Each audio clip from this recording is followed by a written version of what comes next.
Hello, and welcome to the Solutions Manual podcast, where we take life's greatest challenges and turn them into simple, practical solutions that you can actually use. I'm Sarah, and I'm fascinated by nutrition, well-being, and human performance. And I'm Maciek, a physician and medical leader passionate about helping people unlock their potential. What unites us is a deep fascination with how the human brain works and how to train it. Together, we will show you how you can rewrite your life story by retraining your brain. Join us as we explore the intersection of science, the brain, leadership, and personal growth. Let's get started. Absolutely. And we can resist. We can resist this unprocessed food. We can rate ourselves as our time is more important than the Google owner's bankroll. Do you know what I mean? We can, I think it just needs to be this act of resistance that I am not going to be like everyone else. My time is more precious to me. And we can rewire our brains, but it does take hard work, but we can do it. And people are learning to resist. And we've resisted in history before this. I'm Kate Bancroft.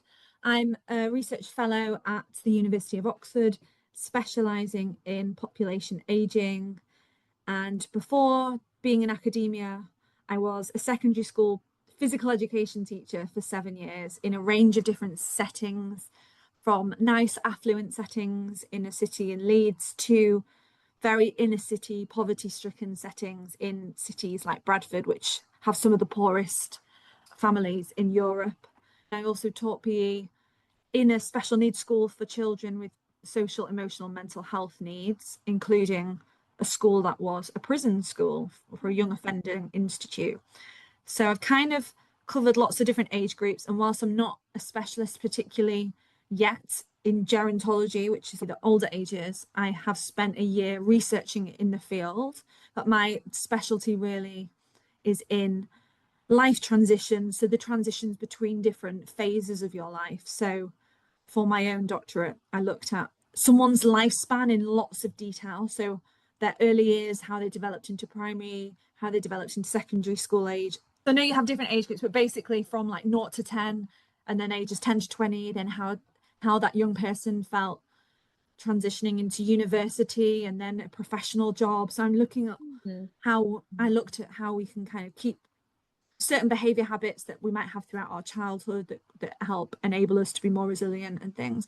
So I guess that's a bit how I ended up working in this space. And now I'm kind of looking in the day job at how older adults then have these big life transitions. So what happens when their physical health age changes, and for the first time in their lives, they may be classed as having a disability, or a life transition from living with a partner for being married for 75 years to suddenly living on your own and things like that. So that's kind of my specialty. Wow. Yeah, that's quite interesting. You've mentioned Bradford. I think last time I remember the age gap for males, because between average male life expectancy for someone living in Bradford is at least 10 years less than for someone living in Kensington, Chelsea, and London. Yeah. Right? That's a decade of life of a difference. Yeah. Yes. So let's maybe start with aging. Why is that? Where is the decade loss of life on average between some of the more affluent or less affluent? I think that every listener can imagine right now going back 10 years in time, right? It's a significant chunk of adult life. Why is aging important? What is it? What happens to us? Yeah. How do young people think about it? I don't really think young people really think about it. I don't think we ever think about how things could be different when we are in the last decade of our lives. So we see people on telly. In the UK, we've got a brilliant charity called Age UK, and we might just see how other people age on their adverts and things like that and the struggles they face, and just presume that that is our destiny one day to be the same.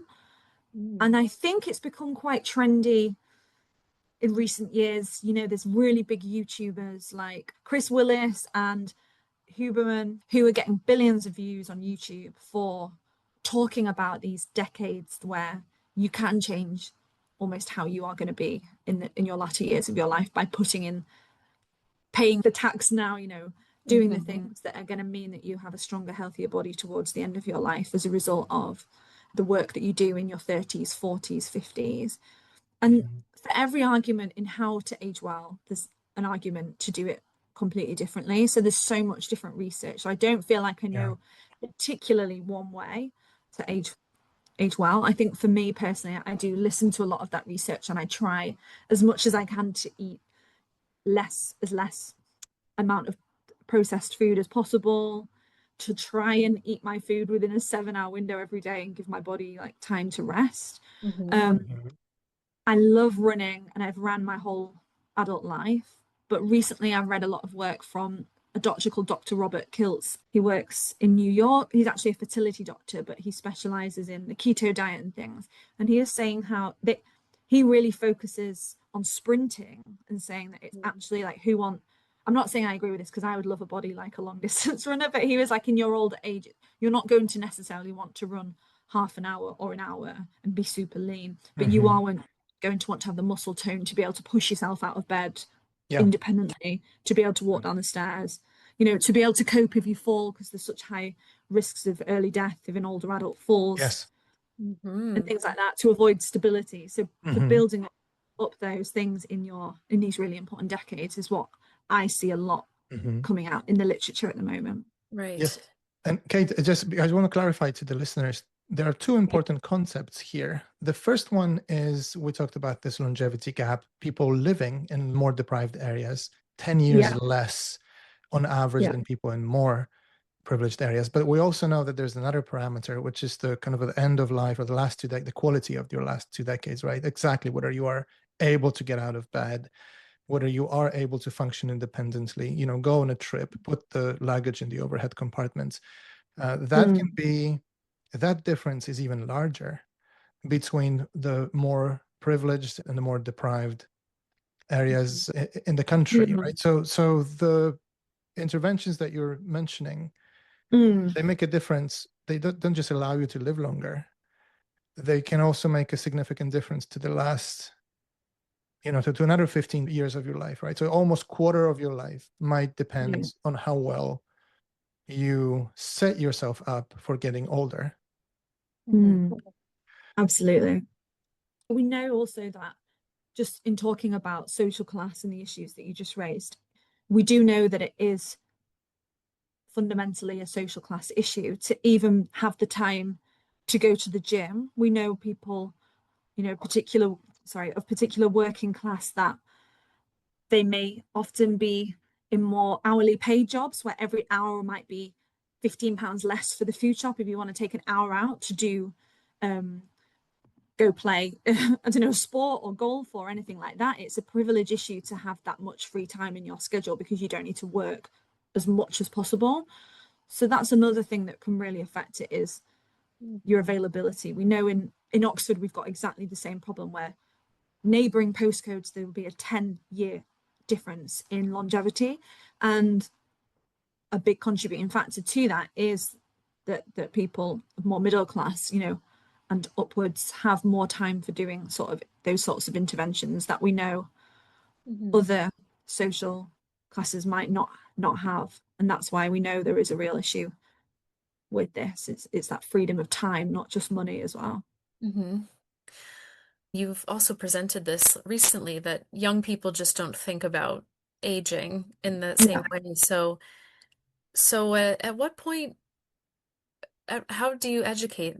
Is there a moment that you're finding in the populations you've worked with where there's either something happens or they're exposed to maybe a family member or maybe a health problem that kind of switches it? And when does that happen for people?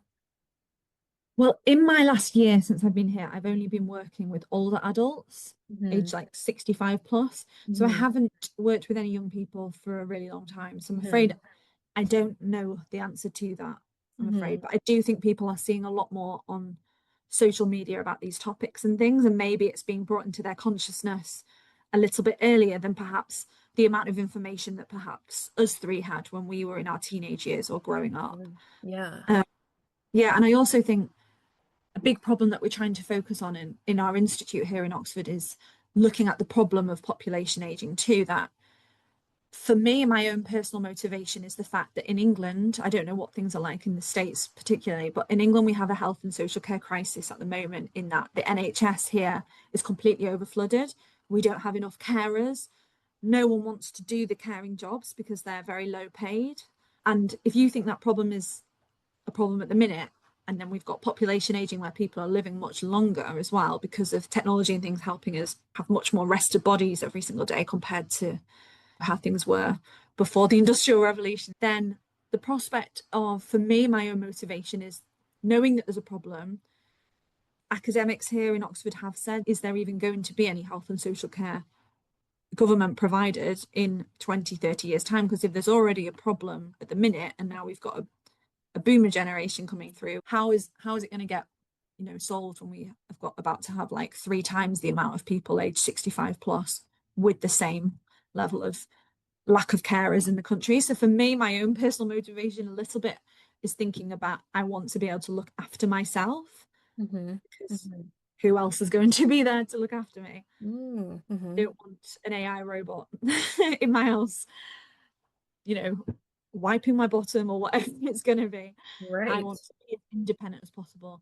And for me, I think maybe getting that message out is a bit more a wider discussion around AI and things, like the people saying that AI is going to take over lots of people's jobs. And so are the people that lose those jobs going to be retrained to be health and social carers for older adults? Because that's the jobs that are still going to be needed times 3 because of the population aging problem.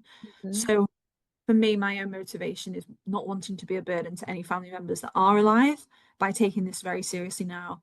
But also, I think it's pretty scary, the thought that there's not going to be enough people to look after you when you're old. Especially me, I am 36, I don't have children. I don't think I will have children. And so thinking about that too, that I'm not necessarily going to have children that will look after me. So that's my motivation. And I feel like those kind of messages are beginning to take place in amongst debates around AI and things. I just listened to a podcast by someone creating one of the biggest AI platforms. I forget which one it was, but and he was saying that he thinks it's going to be able to solve some of the greatest problems of this time, like the fact that we don't have enough carers for older adults in this country and stuff. So on one hand, it might be able to save the problem, and what that looks like, we don't know. But I definitely don't want to be cognitively declining and an AI or an Alexa talking to me every day, or ChatGPT in lieu of a friend or a family member or a carer that's human. Yes, and I think the cognitive decline here is becoming an issue. There's now evidence available to it. Right? We use this example that if you use artificial intelligence or large language models to think for you, it's setting yourself up for failure. It's like going to the gym and then asking someone else to lift the weights for you. Right? It's just not gonna help you live your life the way it should. And it's interesting as well, because it's not just the convenience that people are not willing to invest any effort or any money, right? Sometimes, I'm not going to spend money on a gym. I'm going to spend money on someone to help me or to train me or to coach me or to help me until it's too late. Because, it's too expensive. I don't have time for this. I have other priorities. But then when we ask people, what would you give away if someone would come to you today and say, you know what, I will wave my finger and you will go back in time 10 years. How much is it worth to you? How much would you pay for this? What would you give away to have the possibility to relive your last 10 years of life? And pretty much everyone says, I would give everything away to be able to do that again. Yeah, absolutely. I've been trying to transition it in my mind a little bit, because like everyone else, I still struggle with overeating, eating too much processed food, eating very late into the evenings and things. And I think I've been trying to think about, how can I care for myself or show up for myself in a way like I wouldn't break a commitment. Like, obviously, I've had to change our podcast recording time today, but I'd never not just show up for you two, and you're complete strangers to me. So why would I make a promise to myself in the morning, right, today I'm going to put less factory made products that are somehow edible into my body, thinking it doesn't matter? So I might think, I promised myself today I'm not going to do that, and then by lunchtime I'm a bit hungry. A newsagent's opposite is a bit more convenient than going home or spending £8 on a salad. Just trying to show up for myself and be be kind to my body and myself, and show up for myself the way I would show up for other people, even strangers on the internet, and stick to the commitments that you make to yourself. You mentioned the processed food and movement Mm, and not eating too late, or just balancing when you eat and what you put in your body and rest. So you have said the three most studied, well studied when it comes to not just improving your physical health and the likelihood that you will maintain a body that you can continue to sustain, but your yeah. brain too. So there is this feedback loop of caloric restriction, of course, but also removing your processed foods Mm, and rest and movement that we know is great for the body, but is even better for the brain. So if you have a yeah. clear brain, you're more likely to stand to those commitments. And when it comes to do I eat this or not, Mm, that you can get yourself to the point because of your cognitive performance and your ability to maintain that in yeah. a way that will just compound on itself. So how did you actually put these habits in place? Because everybody has moments, I'm sure, that are Yeah. Yeah. difficult. I mean, We're inundated with drains all day long. exactly. So And this is how we tell you have a, let's say, cognitive performance challenge to resolve. If you can resist a donut at 8 a.m., but it's difficult to do it at 5 p.m., it means you have Mm, depleted your mental reserves and the resisting of temptations, right? That type of mental resilience is just depleted for that day, right? So we work with people yeah. to help them maintain that ability throughout the day. So Kate, Yeah. yes, going back to Sarah's question, how do you, what are the habits and practices that you do that help you manage your, your brain. yeah, Yeah. your brain and in the service of your long-term priorities? Mhm. I mean, I don't think at all that I'm good at this. And I want to be a picture of health and good habits. But honestly, I don't know if it is like every other human, but I really, really struggle. So I'm not saying I do all these things, because I definitely don't, but I do a mixture of them on a good day. um, so what I try and think is, I do a lot of research, listen to podcasts all the time about aging, and I love walking the dog, listening, learning every single day from podcasts. As much as I want to say all my research comes from reading academic papers, a lot of it I like hearing on podcasts from the people that have written the papers themselves. And I'm Right. a huge fan of Ben Bickman. Have you heard of him? Yes. Yeah. He is just incredible to me, just so easy to listen to. He's got loads of free YouTube videos. He calls it his classroom or something, and he does 20-minute episodes on Yeah, all these short. different topics. Yeah.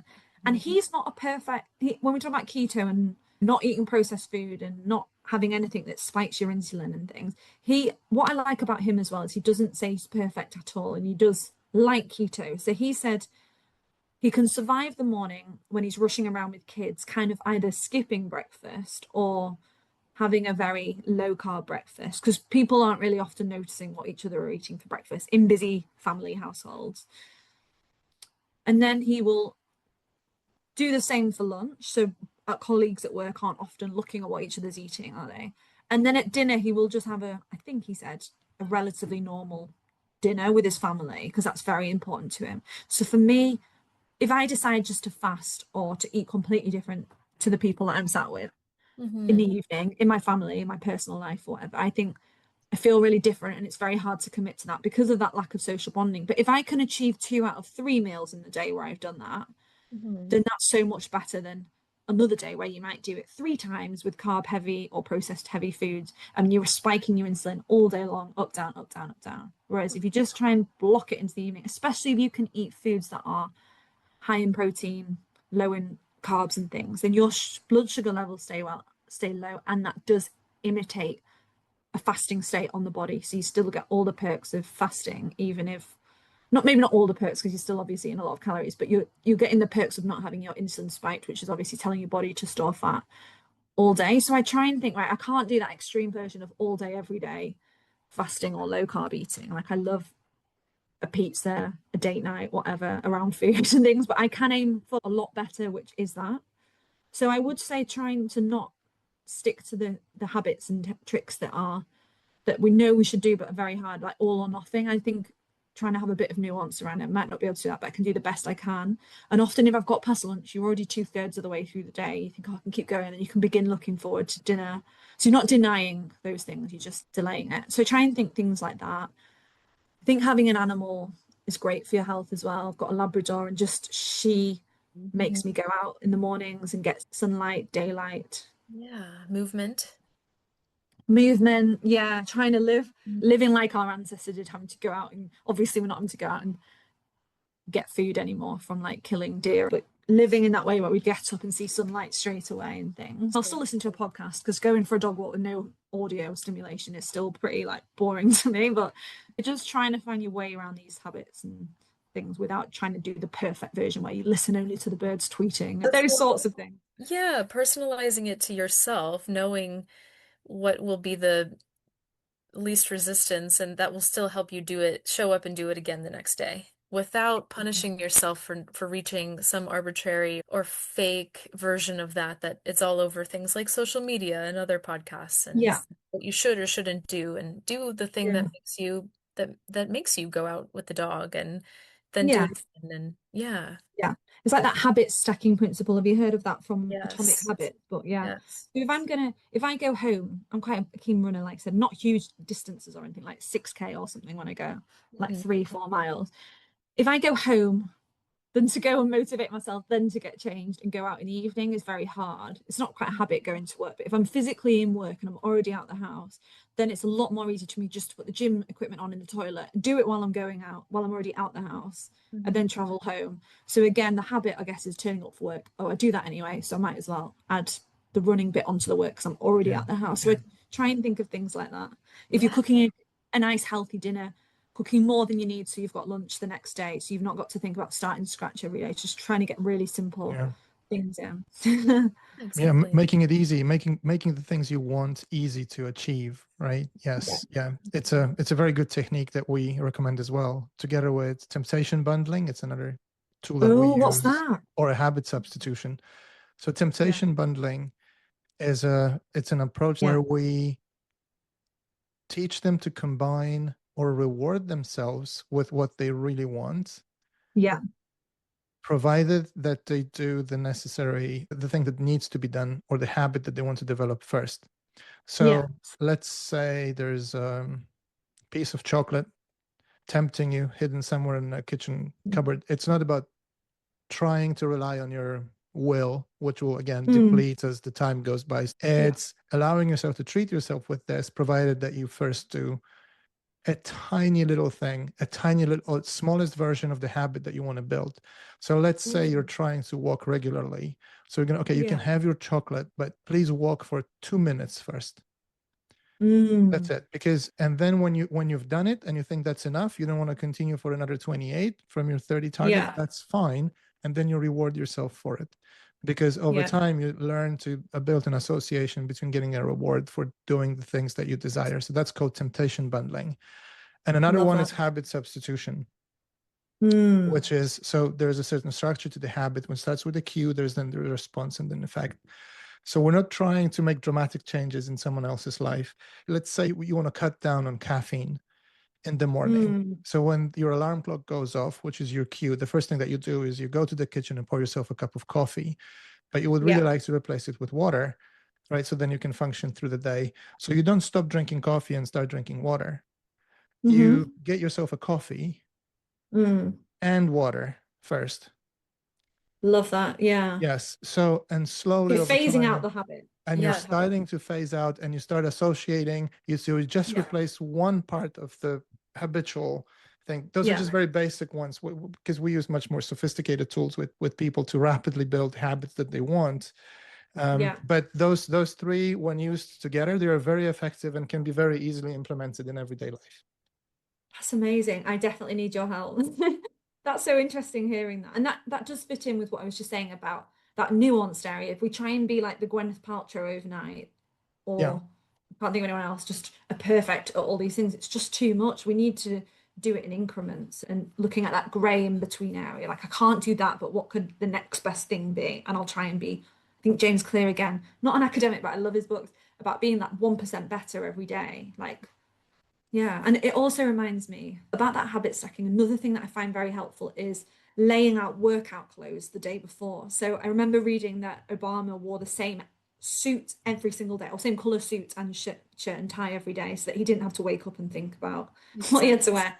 You would think the president of the USA would have someone that would just choose his outfits for him, but I always used to, when I've been on a really good spell of running every day, it's because I've put my workout clothes out the day before. So if I just think 2 minutes, I'll be out the door. Like thinking about what to wear or the motivation in getting changed in his gym clothes can be sometimes much harder than the actual run, can't it? Yes. So Yes, sort of exactly. thing. Yeah, Yes. that decision of do I put my clothes on or not is already you've Yeah, made the decision. You've yeah, made your future self a Mhm. favor yeah, by doing it exactly. already. And Yeah. it's not just President Obama, right? Mark Zuckerberg, Yeah. Steve Jobs, and Oh, all the leaders you can think of, they always yeah, look the same. And this they yeah, for your brain, it doesn't matter what decision you make. Every yeah. decision from the moment you wake up depletes your mental resources. So if you really Yes. want to be able not to eat that donut at 5, routines that you build and the points where you eliminate decision making are the Yeah, solutions that help. Like many people don't think about this. Oh, you're going to wear the same thing every day. It will be yeah, much easier to resist temptations in the afternoon. That's yeah, exactly what's happening. So I like people that. who are successful are not that they, start to do this to save time. They probably became no, successful because they know yeah. exactly what habits, what routines to build to eliminate decision fatigue throughout the day. Absolutely. Yeah. I've got a colleague here that went to visit his daughter at university. She got totally stuck on her master's dissertation. She hadn't opened a laptop for months. And he said he started the habit with her, just saying, I'm going to do 5 minutes a day on it. Mhm. Some days, you'll put off doing something like writing, something that I actually enjoy doing, but the thought of it is worse than doing it. And I think if I'm just going to commit to 5 minutes of writing. And then as soon as I've opened it and I've started, obviously you're fine to carry on. And that's how I feel about running. I think I'm not going to do a good job today. I feel bloated. I feel heavy. I don't feel fit.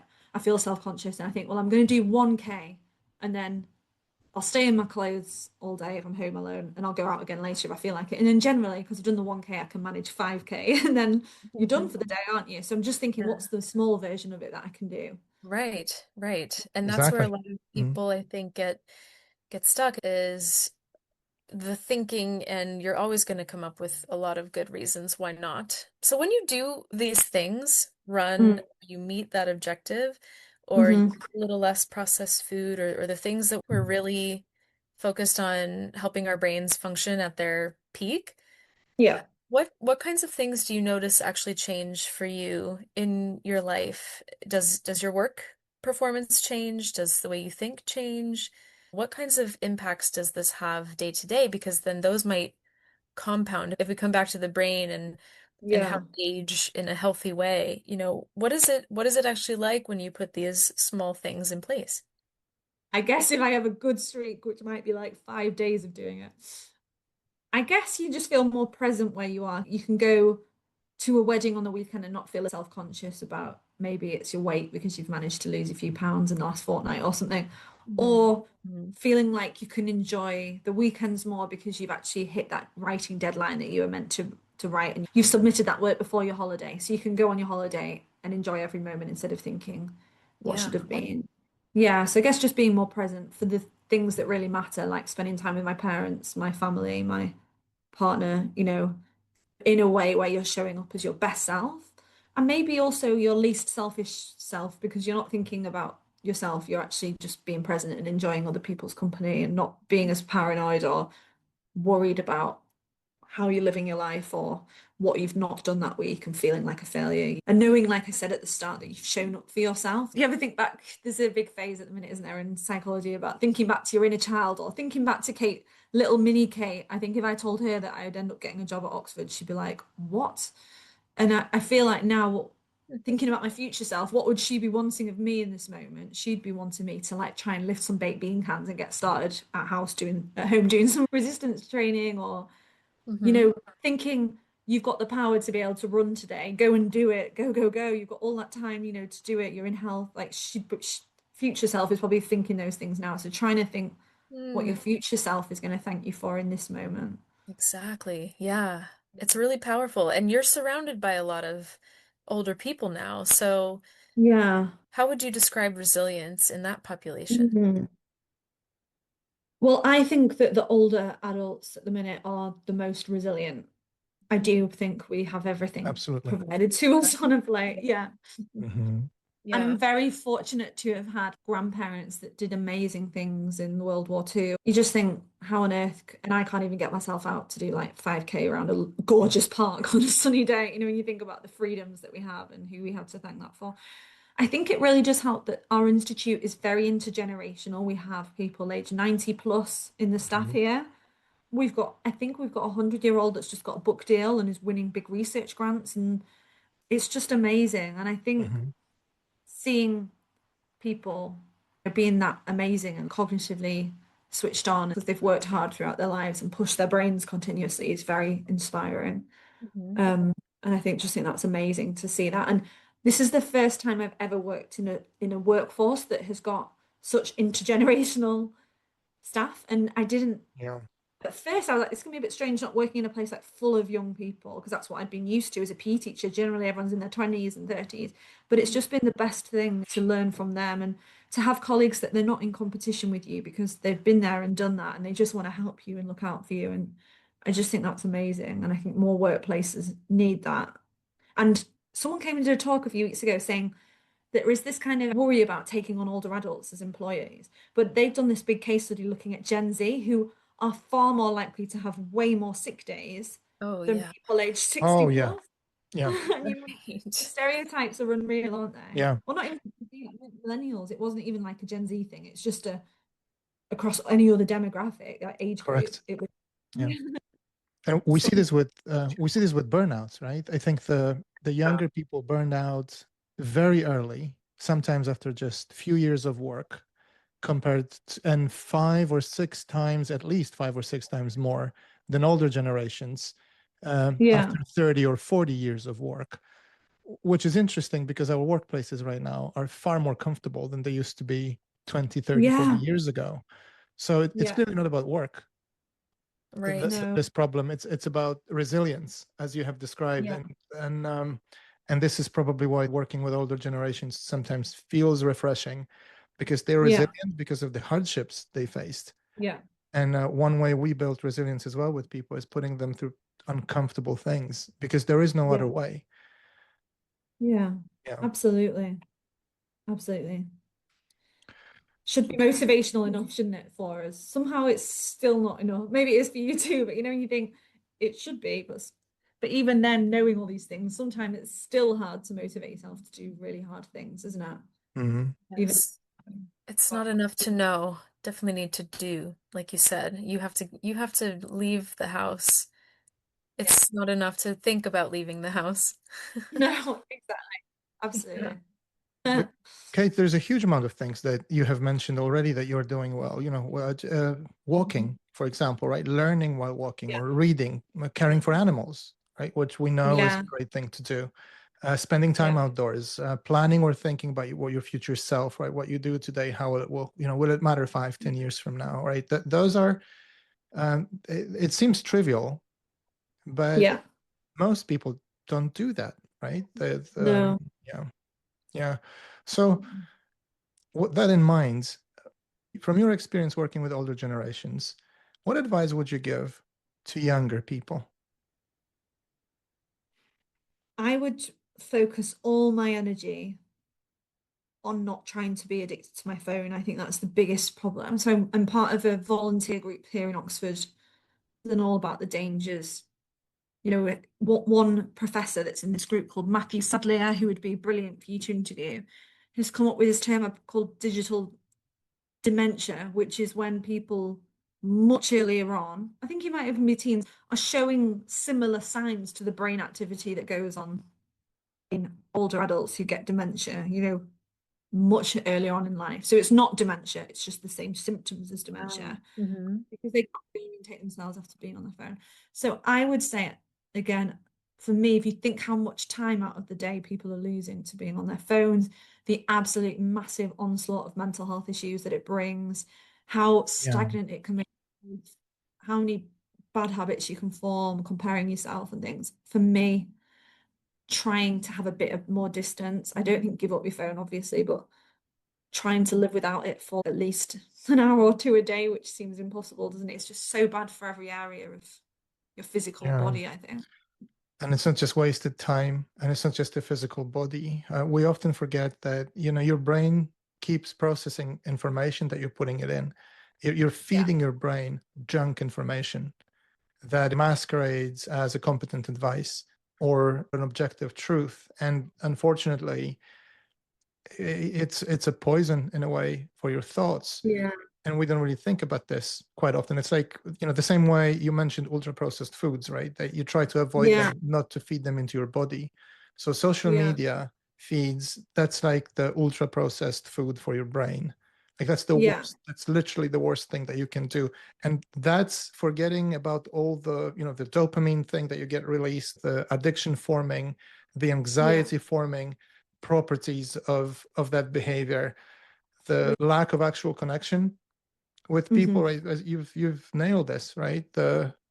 We live in a world that is described as being connected, but we have the highest level of loneliness, anxiety, and mental unwellness ever recorded, right? And it's suspiciously well correlated with the increased adoption of technology, right? It's quite interesting. Yeah, absolutely. And it links back to that habit thing that I think I've been reading a good book at the minute called Stolen Focus, and it's about phones. I think it's about learning that you are the product that multi-billionaires that own Google and things, you are basically working for free when you're on there. When you're on it, it's not just innocently scrolling, you're making money for other people. You are the data product.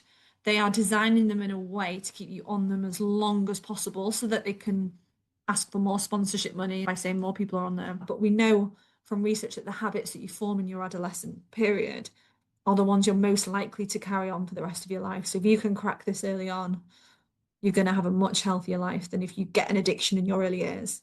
Then you're much less likely to have problems with it later on in life. Yes, and what you said is that they're designed to keep your attention. And probably the book that you're reading mentions attention and focus as currency, essentially, in our society now, not just to the people behind the corporations behind the social media apps. So Yeah.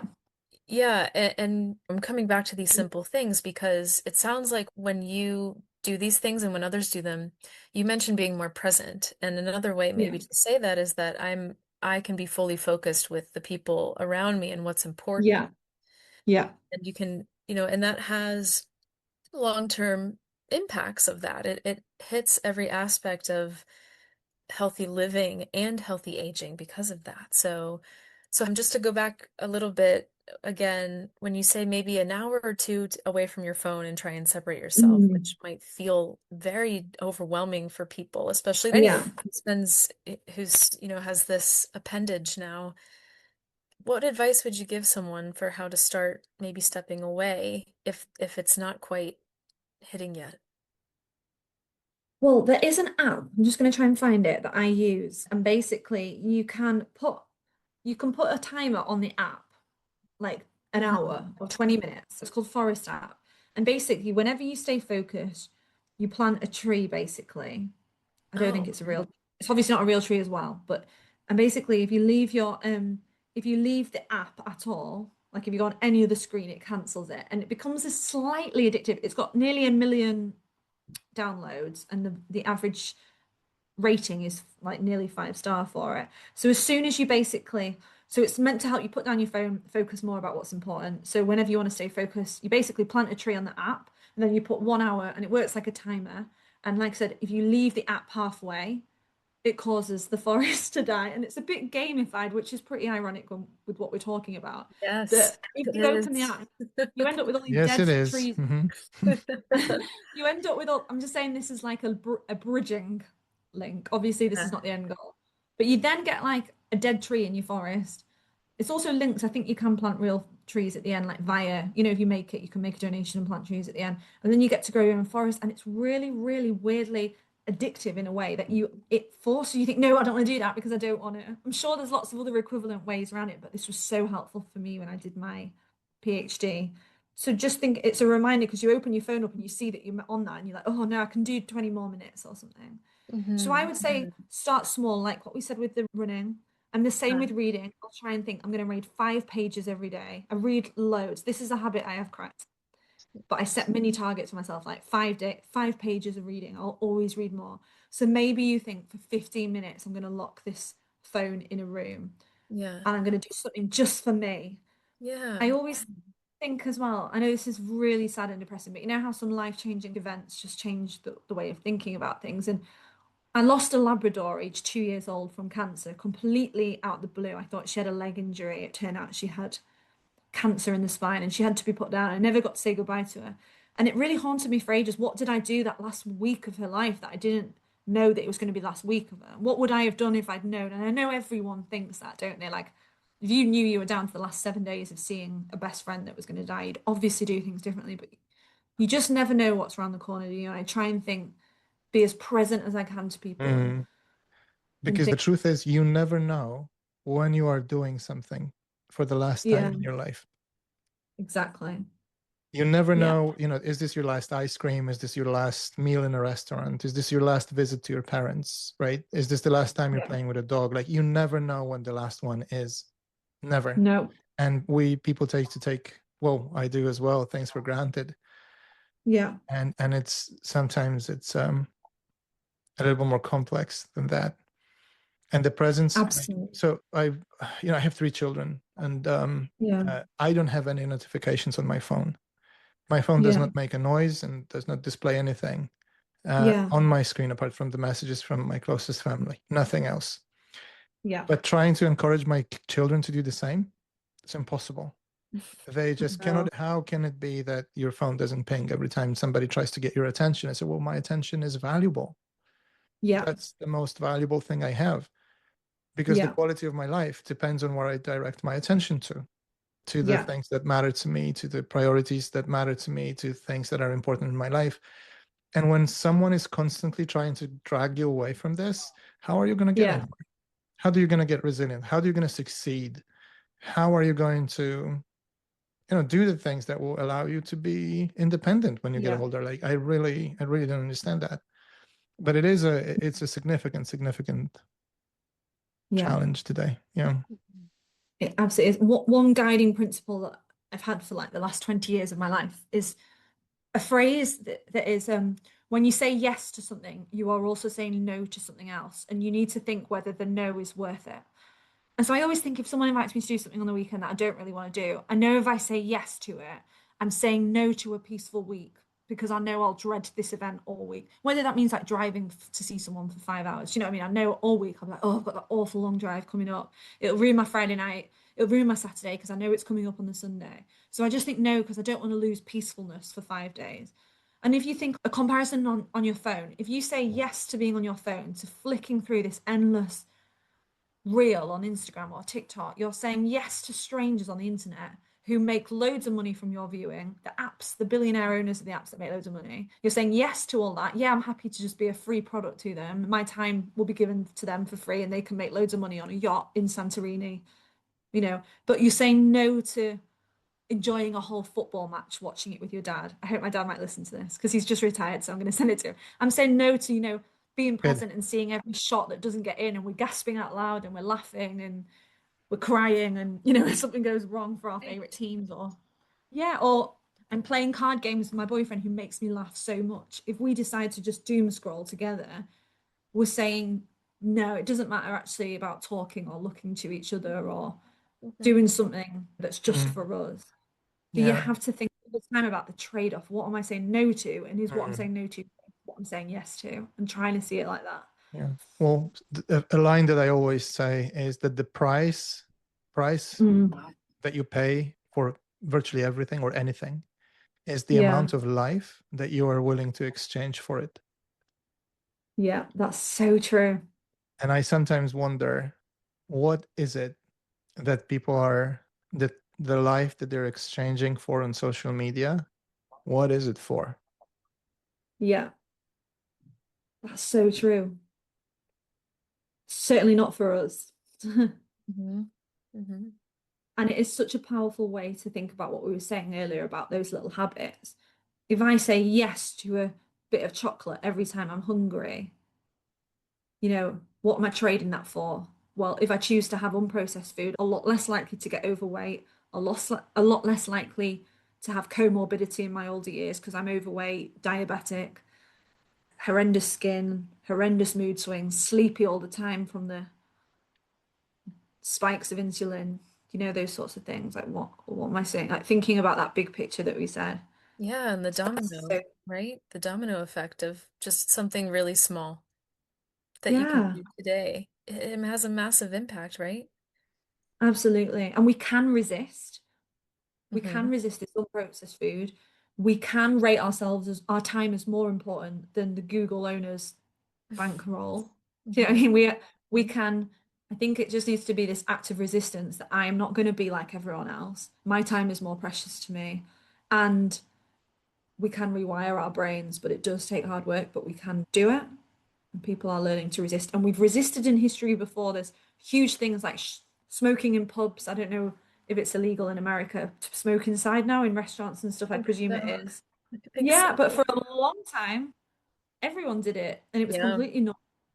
Hmm. Recycling, no one recycled. Now it seems really shocking, doesn't it, to not put your rubbish in a recycling bin if it is due. And these massive behavioral changes we've seen over time that we do have the ability to resist things that make our life more convenient for the greater good. We can do it. We have a little tradition on the solutions manual where the previous guest, who doesn't know who the next guest is, will ask a Yeah. question, and then we will ask you for a question to our next guest, not knowing who he or she might be. Okay. Okay, so the question from our previous guest is, what advice would you give people when they're thinking about changing direction, and how can they think about it? Wow, that is such a good question. What? Okay. I'll keep quoting the Obamas. For a very long time of my life, I was very anxious about everything. I'd automatically presume the worst in everything. And then I read in Michelle Obama's autobiography a quote that said, think, what if the best outcome happened? It was something very simple, not particularly philosophical, but and something just stands out to you. And it was like, Mm. make a decision based on the best possible outcome, not the worst possible outcome. So Mhm. I would say if what's stopping you changing your direction is worry about the worst outcome, also think about what is the best outcome. And I did turn my life around a few years ago. I moved from the north of England to the south completely on my own. I didn't even have a job because I left a job. I walked away from a job that I didn't like in Manchester. And I thought I'm going to spend for the first time in my life, I was like, I'm going to Well not have done. a job, live off my savings. Thank you. It was a bit like the holiday, Cameron Diaz in the holiday, because I moved to Oxfordshire, didn't Yeah. know anyone, lived in a cottage that was a bit creepy, to be honest. And then I got a job at King's College London, which is a really good university in England. And then within a year, I got a job at Oxford Uni. And if I'd known Manchester, it was a really difficult time for me. The staff there weren't very nice. I could have just stayed and tolerated it. When you rate yourself as more deserving than the treatment that they were giving. Never in my wildest dreams would I think I would be lucky enough to be here a few years later, going to balls, having dinners, meeting the love of my life, being happy every single day. So if I had made that decision based on, staying there because of the worst could happen, what if I don't get a job? What if I'm lonely every single day? What if I don't meet anyone or anything? I think, I'd be stuck in a very unhappy place. So I think that's my best advice is think about what can happen. Yes, you might be scared to start a new habit, but what could happen? You lose 10 kilograms and you've got a spring in your step again, and your mental health is the best Right. ever. You know what I mean? So don't think, oh, I'm going to feel tired or I'm going to feel sluggish if I go, or I'm going to feel tired if I get up at 6 a.m. every morning and work out for an hour. What's the best thing that could happen? And make your life decisions around that hope, is what I would say. Mhm. It's Is beautiful. it cheesy? Probably. It's No, true, well though. done. Well done. Yeah, Yeah. yeah. Thank you. Yeah. Thank you for sharing Well that. done. What Um, I always think running, how many sunrises or sunsets would I missed out of seeing if it wasn't for that habit? Yes, you might have felt tired. Yes, you might have had to stop about 10 times, but you managed to watch a magical sunset over a meadow. Excellent.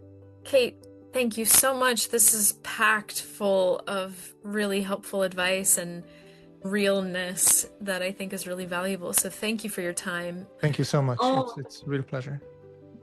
Really, really nice to be here, and thank you so much for the opportunity. And I'll speak to you both soon. Thank you. Thank you.